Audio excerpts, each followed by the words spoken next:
की सुनने के बारे में वजाहत करें कहां तक जायज़ है। मेरे भाई मौसीकी जो है ना, इसके बारे में मैं बारहा बोल चुका हूं कि गाना इस्लाम में बिल्कुल जायज़ है। सही बुखारी में हदीस है कि नबी इस्लाम ने सईदा आयशा से कहा कि शादी के मौके पे गाने वाली क्यों नहीं भेजी।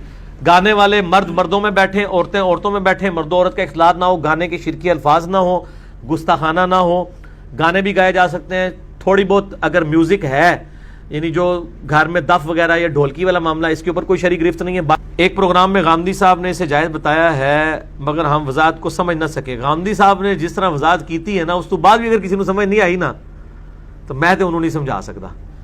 ठीक है, अब गांधी साहब के जो मुखालफीन हैं उनकी जिम्मेदारी है कि गांधी साहब की उन वजाहतों का जवाब दें जो उन्होंने चीज़ें हाईलाइट की हैं। इस हवाले से गाना गुनगुनाने में कोई अर्ज नहीं है, बगैर म्यूजिक के गुनगुनाएं, कोई मसला नहीं है। और म्यूजिक में भी वो अगर दफ वाला, मिर्जे से एक सवाल हुआ म्यूजिक सुनना चाहिए, तो कहता हाँ म्यूजिक सुन सकते हैं, उसमें कोई लफज गंदा हो तो वो नहीं सुन सकते, बाकी आप सब सुन सकते हैं। मैंने कहा अच्छा, आज मुझे पता चला कि ये भी म्यूजिक वालियों के घर पैदा हुआ है। यार मैं अदब की दुनिया में तो जुमले कुछ कह सकता हूं ना, अगर ये ऐसे घर में ना होता तो ये बकवास करता।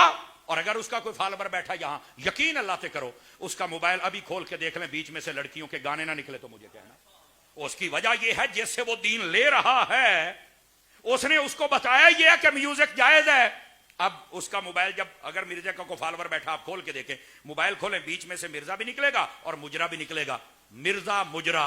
मैंने कहा क्या बहन भाई इकट्ठे किए हैं तो मैंने यार मोबाइल में, क्या बात है, क्या बात। अब बात समझ आ रही है आप हज़रात को?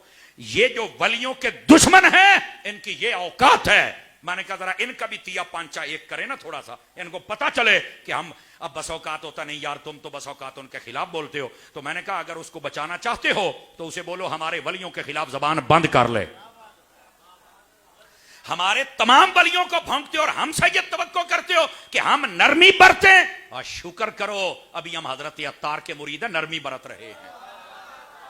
हमें बहुत सोच समझ के बोलना पड़ता है, वरना जनाब साड़ी पंजाबी के अंदर पा तेनू नथ देवा, समझ आ रही है ना। और हम डाल भी रहे हैं अल्लाह की रहमत से, चीखता बहुत है। आप देखो ये मौलवी क्या कह रहे हैं। तो मैंने कहा मौलवी पता क्यों कहते हैं, मोहल्ले में चोर आ जाए तो चौकीदार शोर मचाता है, वो बताता है डाकू आ गया है। अगरचे वो किसी मल्लेदार दो चार को दोस्त बना ले, नहीं मैं डाकू नहीं हूं, मेरी शक्ल देखो, मैंने तो दाढ़ी रखी हुई है, मैं तो हदीस का नंबर बताता हूं, समझ आ रही ना।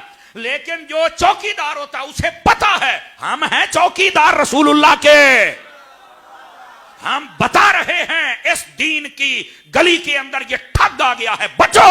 और इंशाअल्लाह जब तक हम जिंदा हैं हम इस डाकू को किसी घर में घुसने नहीं देंगे। समझ आ रही है, कोई नहीं आ रही आप?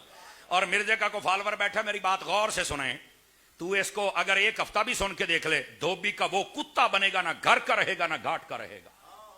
तवज्जो है कि कोई नहीं आप हज़रात की?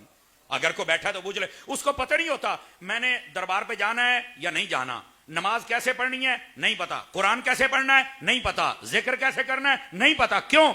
उसने शक में ऐसा डाल दिया, घुमा दिया।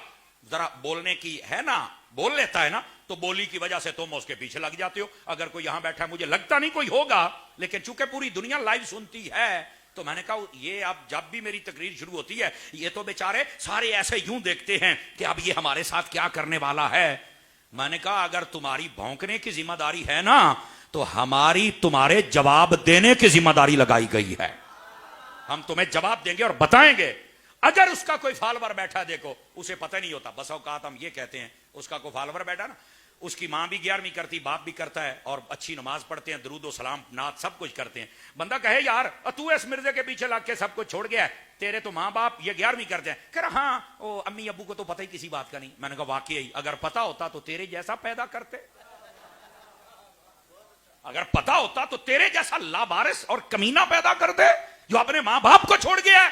और मैं अगली बात बताऊंगा आप हज़रात को, जो बुजुर्गों का दुश्मन हो जाए, आप क्या कहते हैं, बड़ों का अदब करना चाहिए, करना चाहिए कि नहीं करना चाहिए? तो जो इस्लाम के बड़ों का अदब ना करे, आप मेरी बात समझ रहे हैं आप हज़रात के? कोई नहीं